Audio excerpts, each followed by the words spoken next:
Fala Vascaíno, fala Vascaína, você torcedor do Vasco, espalhados de norte a sul do Brasil, você torcedor do Vasco que nos acompanha, espalhados por todo o mundo, saudações vascaínas a todos vocês.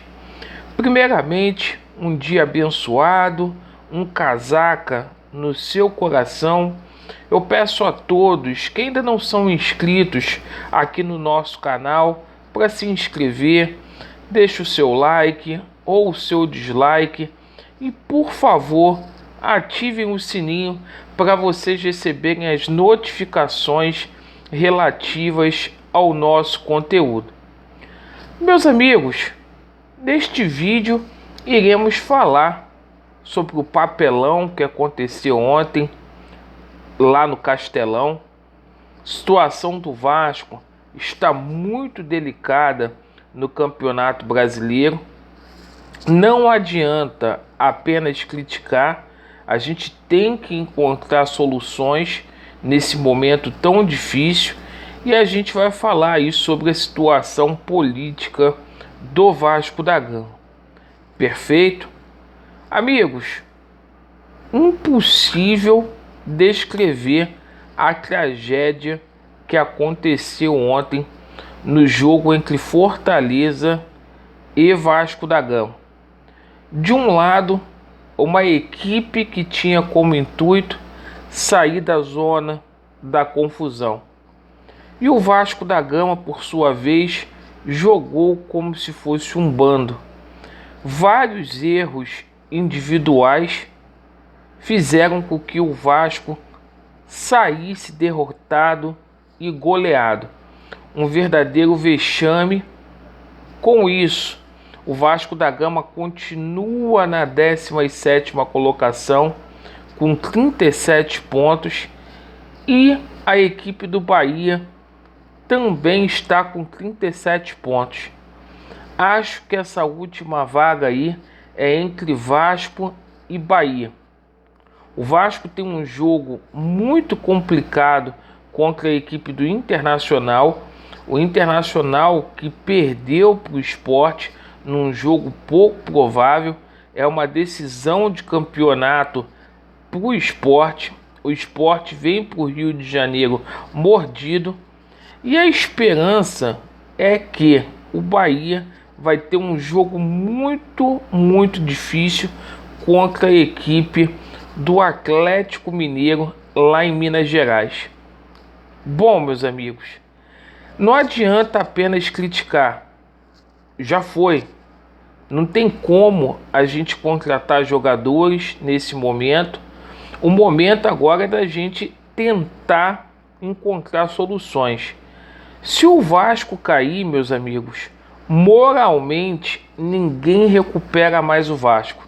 O quarto rebaixamento, o Vasco será achincalhado, humilhado e nós que torcemos para o Vasco da Gama seremos motivo ainda mais de chacota. Essa semana, até o jogo contra o Internacional, medidas têm que ser adotadas. Primeiro, quem quer rir tem que fazer rir. Pagamento de salários. Os jogadores do Vasco da Gama precisam receber. Isso está indo para campo. Vocês podem ter certeza disso. O Vanderlei perdeu o vestiário. Perdeu. Essa entrevista que o Jorge Salgado deu para o canal Atenção Vascaínos, dizendo que o cofre está vazio na reta final do Campeonato Brasileiro, isso caiu como uma bomba. Não adianta ficar tirando da reta, tem que assumir responsabilidade. Então essa entrevista caiu muito mal no vestiário do Vasco, caiu muito mal nos corredores de São Januário, porque não se tem previsão para pagamento. E isso influencia bastante. Meus amigos, essa semana a torcida do Vasco da Gama as organizadas, eu faço uma convocação aqui, humildemente.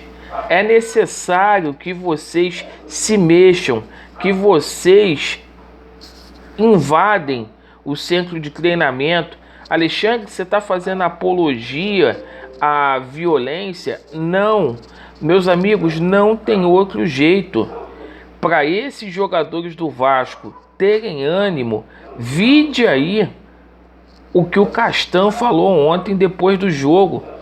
O capitão entregou, jogou a toalha. Então não há outra solução. A solução tão somente é a torcida fazer o seu papel, cobrar, dar um puxão de orelha, sem violência, porque senão já era. E, gente, tudo que está acontecendo aí, eu falei, o Levenciano avisou, o Leven avisou durante toda a campanha, ele avisou aqui, em outros canais, que não se faz futebol dessa forma, de forma amadora, não se faz futebol desse jeito igual era feito nos anos 80, nos anos 90. Futebol, meus amigos, a gente precisa ter planejamento, precisa ter profissionalismo, perfeito? E a gente só vai tirar o Vasco dessa situação difícil, dessa situação delicada, com pessoas que tenham competência. Então, seu Jorge Salgado, aventureiro, Alexandre Campelo, você tem uma culpa enorme, Alexandre Campelo. Tudo que está acontecendo aí, a culpa é sua, já era para você ter entregado, já era para você ter renunciado. Eu dei conselho aqui várias vezes para que você renunciasse, mas o ego é muito grande. O mesmo eu falo para esse Jorge Salgado, que não tem a mínima condição. E, gente, se o Vasco cair para a segunda divisão, Deus queira que não, essa gente que está aí administrando o Vasco da Gama vai fazer com que o Vasco da Gama passe anos lá na zona de descenso, passe anos lá na segunda divisão. Tenham certeza disso. São fracos e incompetentes. E repito, Levenciano avisou. Se tinha um planejamento, se tinha cartas de intenção para poder injetar dinheiro no clube, para poder pagar funcionários, atletas e trazer reforços, e vocês optaram pelo golpe. Vocês, dirigentes que estão no Vasco da Gama hoje, canais de YouTube que apoiam esse golpe e que agora querem chutar cachorro morto, e parte da torcida precisa também acordar. Certo, gente? Vamos torcer pro Vasco. Durante essa semana vamos fazer aqui a nossa manifestação para que as coisas mudem, tá bom? Muito obrigado pela sua atenção. Vasco neles e a verdade prevalecerá. Valeu!